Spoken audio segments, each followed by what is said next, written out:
네, 귀한 선생님들 반갑습니다. 이번 한 주간도 말씀과 기도 가운데 하나님 앞에서 계속 씨름하고 계시죠?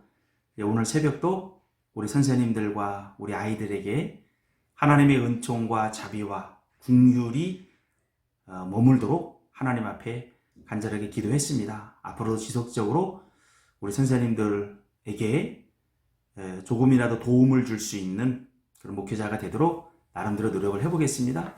오늘은 그 마가복음 말씀을 녹화를 하면서 새로운 분위기를 좀 연출하려고 했어요. 앞에 그 커피도 좀 갖다 놓고, 과자들을 갖다 놓고, 컴퓨터도 좀 켜놓고, 커피숍 분위기로 해보려고 했는데 쉽지가 않네요. 보니까 다른 데는 보니까 이 뒤에 배경에 크로마키 기능이라고 하더라고요. 천을 하나 갖다 놓고 찍고 면 거기에 이제 그 배경을 자유롭게 조절을 할 수 있다는 거예요. 혹시나 그런 부분도 익히게 된다든지 구비가 되어지면 한번 그런 방법도 써보도록 하겠습니다.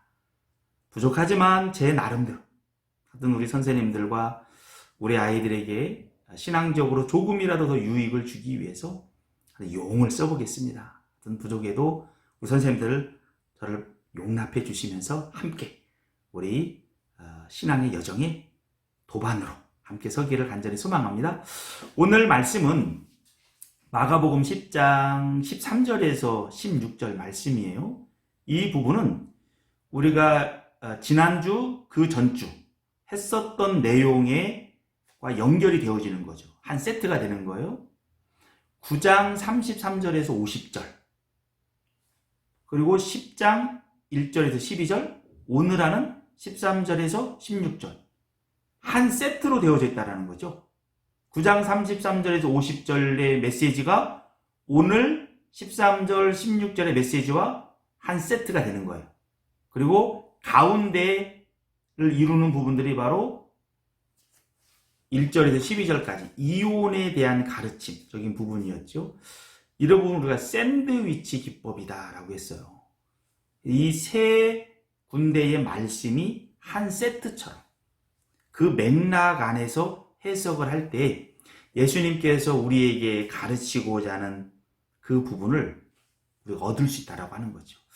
자, 오늘은 9장 33절 50절과 연계해서 권력 없는 자, 힘이 없는 자를 용납하고 받아들이는 것, 그것이 바로 참된 제자도이고 하나님 나라는 그런 자들의 것이다 라는 부분들의 메시지가 오늘 말씀 가운데 들어가 있어요. 오늘 말씀의 배경은 이렇게 됩니다. 부모들이 어린아이, 파이디온, 우리 파이디온 선교회가 있잖아요. 어린아이라는 말이에요.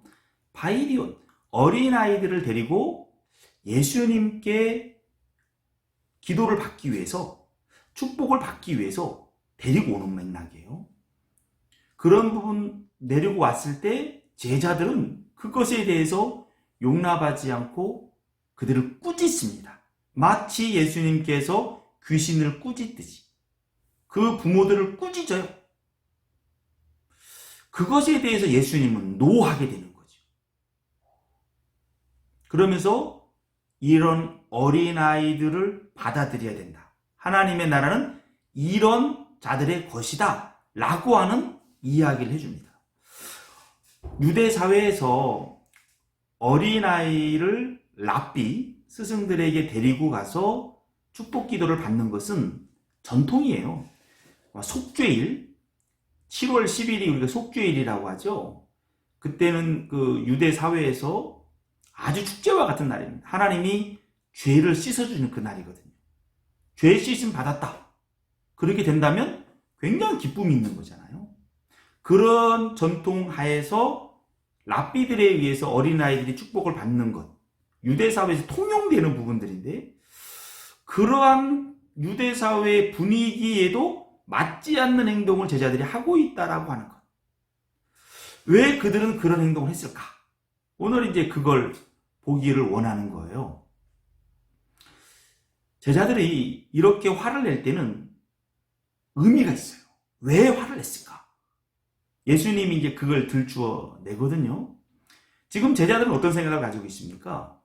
예수님을 통해서 펼쳐져가는 여러 가르침들에 대한 핵심 메시지적인 부분들은 제대로 읽어내지는 못하는 상황 가운데 있어요. 그러나 예수님을 통해서 놀라운 기사와 표적이 나타나고 있거든요. 이러한 표적들이, 이러한 놀라운 역사들이 제자들로 하여금 가슴을 뛰게 하는 거예요. 그들은 어떤 생각을 가지고 있습니까? 머릿속에 군사적 메시아관을 가지고 있잖아요. 조만간에 예수님이 예루살렘에 올라간다라는 겁니다. 조금 있으면 이제 올라갑니다. 지금 10장이니까 조금 있으면 올라가요. 예수님이 예루살렘에 올라가면 영광스럽게 입성을 할 것이고 왕으로 등극을 하실 것이다. 그러면 로마의 저 세력들도 뒤집어 엎을 것이고 그동안 서러웠던 우리의 모든 처지를 예수님이 단번에 다 회복시킬 것이다. 그러한 기대감들이 제자들에게는 쌓여 있어요. 놀라운 역사를 펼치면 펼칠수록 제자들은 그러한 식으로 자신들의 야망을 키워나가는 거예요. 예수님은 그걸 알았기 때문에 몇 번에 걸쳐서 고난, 죽음, 부활에 대한 이야기를 하거든요. 그러나 그게 안 들어와요. 그런 측면에서 어린아이들이 예수님에게 왔을 때 그들을 꾸짖을 수밖에 없었던 이유는 뭐냐? 어린아이는 무기를 들 수가 없잖아요. 예루살렘에 올라가면 전쟁을 치른다라는 겁니다. 예수님은 하늘로부터 오는 능력을 가지고 나름대로 강한 로마적을 물리칠 것이다. 그래도 많은 사람들이 함께 그 일에 동참을 해야 되잖아요. 그러면 무기를 들 수 있는 사람이 있어야 된다는 거예요. 근데 아이들은 못 들잖아요. 그러니 그들을 배격을 하는 거죠. 또 그러한 아이들을 데려온 부모들, 그들의 인식이 너무 한심스럽다라는 겁니다. 너무 태평스럽다라는 거예요. 지금 전쟁을 앞둔 시점인데 어떻게 부모가 이런 행동을 할 수 있느냐. 제자들이 지금 화를 내고 부모들을 꾸짖고 어린아이들 내치는 것은 굉장히 진지한 겁니다. 그들 입장에서 볼 때는요. 예수님께서 그러한 부분들에 대해서 노를 바라십니다. 노를 바라면서 그들의 잘못된 메시아관에 대해서 예수님께서 이제 깨우치시는 일들을 하면서 자신의 정체를 나타내줘요. 그리고 하나님 나라 속성이 무엇인가를 알려줍니다. 예수님의 정체는 뭡니까? 군사적 메시아는 아니에요. 고난받는 종의 메시아라는 거죠. 예수님이 우리를 구원하는 것은 십자가에서 대속의 죽음을 통해서, 값을 지불함을 통해서, 그 후에 부활을 통해서 우리에게 그 구원을 가지고 온다라고 하는 고난받는 종의 모습을 예수님은 여러 번 이야기했고 그것이 바로 이 땅에 오신 예수님의 정체였다라고 하는 것이에요. 근데 그걸 정면으로 배격하는 행동을 제자들이 하고 있잖아요. 예수님이 분노하게 되는 거죠. 또 하나는 하나님 나라의 정체에 대한 부분입니다. 하나님의 나라는 군사적인 힘으로 얻는 게 아니라는 거예요. 팍스 로마나, 로마 중심의 세계 평화, 로마의 힘에 의한 평화거든요. 지중해도 유럽도 아시아 쪽도 로마는 강력한 군사적인 힘으로 패권을 장악하고 있는 것이거든요. 제자들도 그러한 생각을 가지고 있거든요. 그러나 예수님을 통해서 펼쳐지는 하나님의 나라는 그런 것이 아니라는 겁니다. 군사적 힘에 의해서 얻는 것이 아니라 하나님에 의해서 얻는 나라다. 그분이 주는 나라다. 이 땅에서는 힘이 있고 권력이 있어야 대접을 받는 거예요. 그러나 하나님의 나라는요, 섬기는 자가 높은 거예요. 섬기는 자가 섬김을 받는 자보다 높은 그 나라의 모습이라는 것이에요. 이 땅의 나라는 전혀 차원이 다르죠. 그래서 예수님께서 이 가르침을 지금 제자들을 꾸짖으면서 주고 있는 부분이에요. 제자들은 유대 사회에서 자랐잖아요. 군사적 메시아관은 그들이 만든 개념은 아닙니다. 당시 종교 지도자들에 의해서 가르쳐졌던 개념이에요. 그 개념 가운데 어려서부터 배워왔었던 거예요. 그것이 그들 안에는 고정관념으로 자리를 잡고 있는 거죠. 고정관념, 완악한 마음, 딱딱한 마음, 지난번에 한번 설명을 했죠. 이게 쉽게 빠지지 않는 겁니다. 고정관념이 있으면 우리의 신앙이 성장하는데 분명 장애가 됩니다. 왜냐하면 그것이 제거되기 전에는 모든 상황을 자기에게 정립된 그 관점으로 해석을 하게 돼 있거든요. 성경 전체적인 부분을 통해서 참된 의미를 도출하고 거기에 의해서 정립된 것이 아닌 어느 한 부분만 붙잡고 그것이 전부인 양 해석을 하게 되는 거죠. 지금 유대인들이 그런 상황에 있다라고 하는 것입니다. 거기서 가르침을 받은 제자들도 자연스럽게 그 길을 걸어가고 있는 것이고 그것이 행동을 통해서 말을 통해서 나오게 되는 거죠. 우리 사회에도 고정관념이 많이 있습니다. 지역 감정 많이 있죠. 호남에 대한 비하. 예전에 한번 어떤 인터넷에 댓글을 보니까 그때 광주 그쪽에서 폭력 조직에 대한 그 폐해가 드러난 거예요. 그러니까 댓글 가운데 그러면 그렇지 이런 뉘앙스 얘기하더라고요. 그러니까 뭔가 부정적으로 보는 거예요. 폭력적이고 배우지 못하고 모든 걸 힘으로 완력으로 해결하려고 하는 조금 수준이 낮다 이런 식으로 의외로 그렇게 지역 감정 안에서 그렇게 보는 부분이 많이 있다라고 하는 겁니다. 또 미국 사회에서는 흑인에 대한 부분들이 있잖아요. 흑인을 굉장히 비하합니다. 미개하다고 보기도 해요. 또 여성에 대한 고정관념도 있어요. 그런 여러 부분들은 우리가 인식을 넓히는 데 있어서 방해가 되기도 합니다. 다양한 형태의 고정관념이 있어요. 그래서 우리는 매 순간 말씀을 통해서 그런 부분들을 제거하는 것이 필요하다라는 것을 우리는 잘 깨달아야 됩니다. 여기서 우리가 유념해서 봐야 될 부분 가운데 하나가 14절에 나와 있는 하나님의 나라가 이런 자의 것이다 라고 하는 부분입니다. 이런 자가 어떤 자입니까? 어린아이와 같은 자. 여기서는 순수함을 의미하는 것은 아니에요. 힘이 없는 자, 권력이 없는 자의 모습을 의미합니다. 예수님께서 산상수훈을 통해서 팔복에 대한 이야기를 합니다. 그 팔복에 심령이 가난한 자, 긍휼히 여기는 자, 애통하는 자, 의를 목마른 자, 마음이 청결한 자, 화평케 하는 자, 의를 위하여 박해를 받는 자 쭉 언급이 되어지잖아요. 로마 사회의 관점으로 보면 온유하다? 가난하다? 이건 피하고 싶은 거예요. 그건 힘 있는 자의 모습이 아니라는 거예요. 나약한 자의 모습이라는 거예요. 철학자 흐름도 그러했거든요. 근데 예수님은 그걸 뒤집어 엎는 거예요. 하나님의 나라는 그러한 힘에 의한 것이 아니다. 강한 척하는 것에 의한 것이 아니다. 어린아이처럼 권력이 없는 자의 의미예요. 여기서는요. 순수함은 아닙니다.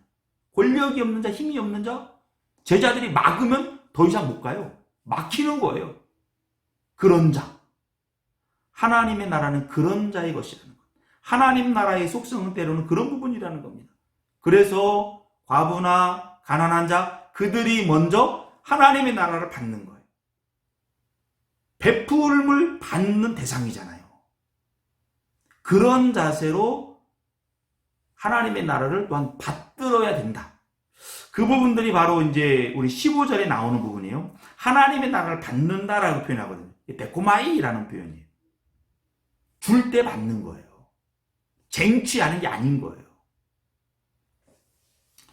이건 지혜문학에서도 매우 중요한 부분이거든요. 받는다라는 개념, 데코마이라는 개념이 차후에 기회가 되면 나누도록 하겠습니다. 하나님의 나라는요, 우리의 힘으로 쟁취하는 게 아니에요. 우리의 수고로 쟁취하는 게 아니에요. 그 나라는 하나님에 의해서 우리 가운데 오는 겁니다. 오는 나라를 우리는 자연스럽게 받아들이는 거죠. 은혜를 받은 자가. 어린아이는 바로 그러한 부분의 상징이라는 것이죠. 그래서 예수님께서 힘이 없는 어린아이, 무기를 들 수 없는 어린아이가 예수님께 오는 것을 용납하고 그들을 금하지 말라. 이러한 부분을 통해서 제자들이 가졌던 군사적 메시아, 그들이 가졌던 잘못된 하나님 나라의 개념에 대해서 예수님이 수정을 해주고 있는 겁니다. 오늘 말씀을 여기서 마치기를 원합니다. 우리 선생님들은 어떤 편에 속해 있습니까? 군사적 메시아관입니까? 아니면 고난받는 종의 메시아관을 가지고 있습니까? 우리 선생님들은 고난받는 종의 메시아관의 관점에 서 있을 거라고 생각합니다. 그러한 부분이 우리의 삶을 통해서 나타날 때 어떻게 나타납니까?